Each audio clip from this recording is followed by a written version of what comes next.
From Houston, Texas, United States of America. This is Smart Madu Ajaja, the convener of Open Nigeria and Africa Unite, and the anchor of Nigeria Now at ONN, and the Nightingale Radio International. Good morning. It is 3:38 a.m. here in Houston, Central Standard Time. Yes, this is a call regarding to what is taking place right now in Nigeria. The gross abuse of power and office by Senator Godswill Akpabio. You all recall what led us to where we are on that matter, about a young senator of the Federal Republic of Nigeria representing Kogi Central Senatorial District, Mrs. Natasha Akboti Udwan. What started small has grown big enough to attract international attention. No thanks to the arrogance of Senator Godswill Akpabio, typical of an arrogant Nigerian politician and elite who never sees anything wrong with their bad behaviors. Men who are supposed to be stellar examples for the millions of young Nigerians to emulate. You wonder why the Nigerian youths are the way they are. The country is lacking sources of examples and inspiration to them. Why? Because our country, since independence, has been led by its worst. Yes, the worst lead Nigeria at all levels and in all sectors. And over a course of the period of 64 years, they serially brought the country on its belly, to the extent that the country is in near total collapse right now. And sadly, not many are interested in doing something to change the dangerous tide. Nigeria is at the verge of a total collapse. Collapse on all fronts. Infrastructural collapse, leadership tragedy, youth despondency, and mass unemployment, extreme poverty, failed healthcare delivery system, an intractable energy crisis that has stood in the way of the country's industrialization in a manner that has crippled its economy, coupled with the wanton destruction and corruption and looting by the country's political class, of which Senator Godswill Akpabio belongs. Senator Natasha resumed duty one morning only to find out that her seat at the Senate has been changed. Hey, Blaze, the population of Nigeria is estimated to be 250 million people. That is an estimate. I believe it is far more than that. And the reason it is the way it is because Nigerians have made organizing a successful census impossible because they deliberately refuse to know how to count. Every attempt at organizing a census in Nigeria is thwarted, sabotaged since 1963. We don't know the true population of Nigeria, but we project that it's about 250 million people. I believe that is far more than that. And that is a big problem for the country. And the reason it is the way it is because there are many contending forces that have made nation building impossible. Tribalism, nepotism, religious and regional nationalism, compounded by the country's tragedy of leadership. Michael Egon, thank you very much. Thank you for joining. And if you are joining, please help us share this broadcast, comment, and then, do what you got to do in order that YouTube and Facebook will be recommending us. For those who are following us on YouTube, follow Open Nigeria. As you see, that's the ideology platform of Open Nigeria from where I am making this broadcast. If you're on YouTube, please subscribe to our channel and join our community, to be part of the inner caucus of what takes place at ONN. All right, so I'm going back to this discussion. And the young lady asked a question because she was not told, she was not informed ahead of time that there was going to be a reassignment of her sitting position. All right. And then she was shouting Order 10, which is a standard that is done in the Senate to bring the attention of the House to somebody who is speaking, who want to make a speech that everybody should listen to. But Akabio will not have it. He shouted her down and humiliated her. Why? Because she is a woman. And in Nigeria and Africa in general, worst in Nigeria, women are supposed to belong to the Azarum, according to Muhammadu Buhari. They can only be heard but not be seen. So in a Senate of 109 people, there are about 4 women. And this is contrary to what the United Nations, put in its statute book for implementation in countries around the world. In addition to this travesty against women, funds that are sent to Nigeria for women development are never assessed. The males, the chauvinistic males in Nigerian, among the Nigerian elites, have been stifling women in Nigeria. And the moment to speak is now.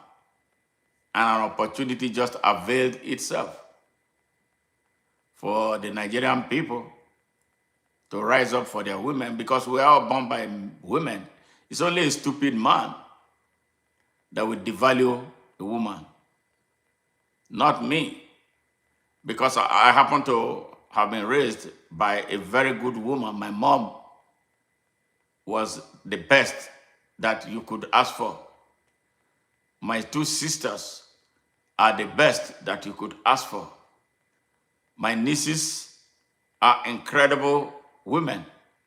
And me sitting right before you have two girls as my children.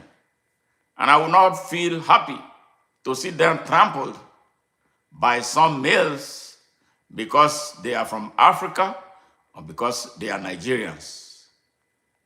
I won't have that. So this is the origin of the firestorm that has now gone beyond the shores of Nigeria. In order to let this woman know that they are effectively and firmly in charge, they accused her of disobedience and decided to silence her with a 6-month suspension, withdrawing her security details, all official things that are attached to her at her office, including withdrawing the pay for those who work for her as a senator. And then demanding of her that she should never be seen within the premises of the Senate of the Federal Republic of Nigeria. This is some people's representative. They elected him. She wasn't appointed. She was elected to be there every day to represent her constituents, her constituency and her constituents. So where they manufactured this rule that could suspend a sitting senator for that long, not even 2 weeks. I hear that what is allowed is 2 weeks suspension for gross violations. But this is a woman who did not do anything but ask a question from a man who has been sexually harassing her, including a most recent one during his birthday in Akwa Ibom State, where all the senators in Nigeria went and had the fun of their lives. At the time, their fellow citizens were going to bed on empty stomachs. Senator Natasha alleged that for over a period of 1 hour, Senator Akabio was holding her hand and talking to her about how he would want her to come and spend time in his large, posh, new building. And many more previous encounters that the situation at stake brought to the fore for the Nigerian people to hear. So in order to silence her from further speaking, they slammed this 6 months suspension on her. And this is what is outraging millions of Nigerians, including myself. And the saddest thing about this whole thing is that Senator Godswill Akpabio, the rogue Senate president of Nigeria, I call him rogue because he did not win an election to become a senator in the first place. The man that was supposed to be there was silenced and pushed to the corbs for Akabio to emerge for a sinister motive.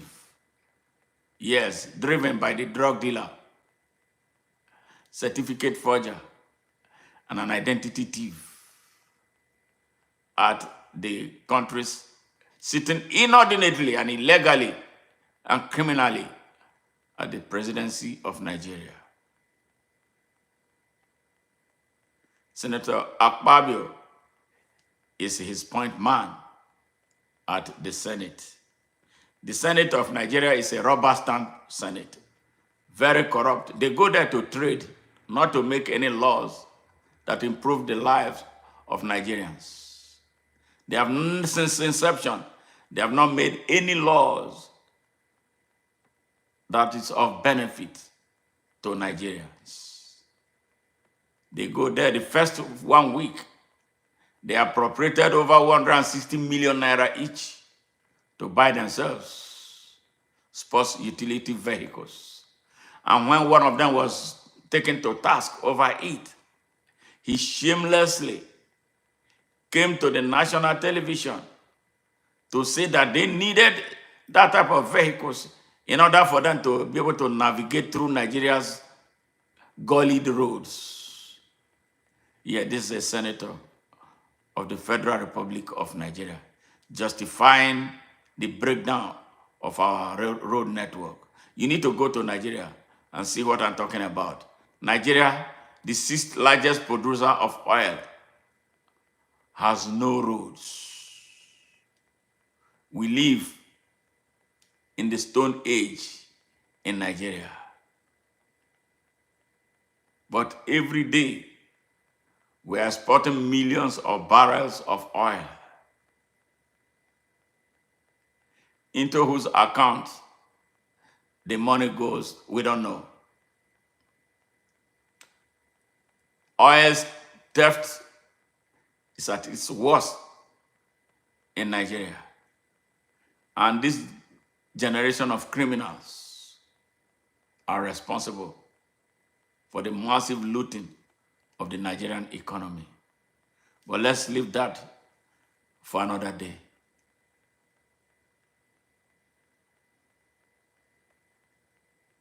Akabio became the prosecutor and the judge in his own case. He was the one who announced the 6-month suspension, including stripping this woman bare of everything, including her salary for the period of time they want her out, so she can come back a broken woman and then to apologize to them. Nigerian men love apologies. Nigerian elites love apologies. Nigerian men of power love apologies. They are never wrong. They are right, and everybody is wrong. Even if they are mostly criminals, even if they are mostly unqualified, even if they are mostly corrupt and morally bankrupt, and should not be seen leading a colony of roaches and animals. They want everybody to bow before them. That is the Nigeria we have. And that is the Nigeria that must die. And die now and not tomorrow. Akabio read the riot act to this poor young lady. And that is what brought us where we are. Today, I saw the young lady at the United Nations addressing an assembly of women. So this whole thing has gone beyond Nigeria. Why am I doing this today? I know Godswill Akpabio will listen to this tape. And that is why I want as many Nigerians as possible to share it. I want him to hear that we are in a new era where nobody should be afraid of anybody. We are in a new era of information.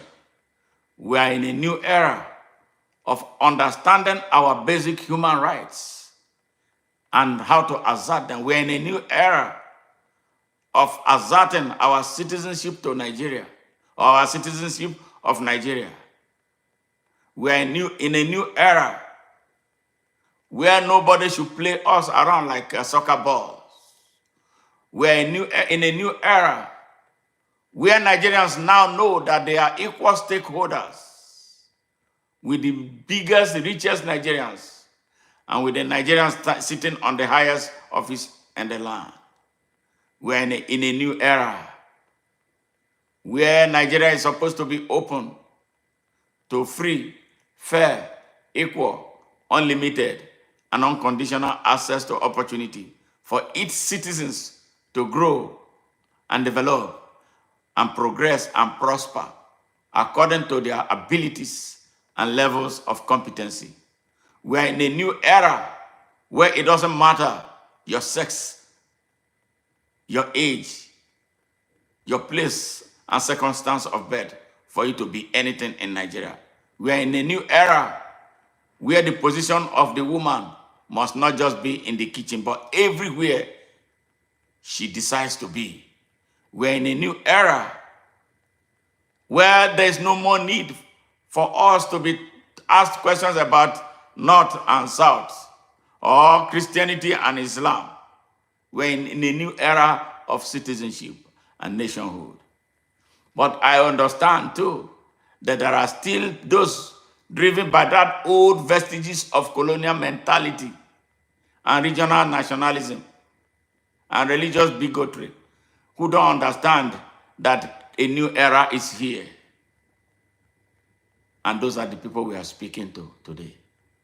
So today, I am making a demand on behalf of all good men and women born and raised by good parents to ask Senator Godswill Akpabio to resign his position as the Senate President of Nigeria. He should not be stubborn about it because it is a thing that will come to pass. We are not going to keep quiet until that happens. So, Senator Godswill Akpabio, do yourself a favor. Listen to the voice of reason and stand down because of your moral turpitude. You have broken, you have desecrated the Senate of the Federal Republic of Nigeria, and so should not be sitting on the seat of the presidency of the Senate because you have lost it. You have no moral ground to stand up. You have no moral high ground to stand to continue to be the Senate President of Nigeria. I hope you heed this advice in your best interest because the people of Nigeria, the whopping people, majority of the people of Nigeria will be facing you in the next few days. If you don't honorably stand down and let another leadership emerge. God bless Nigeria. Thank you very much for listening. Bye for now.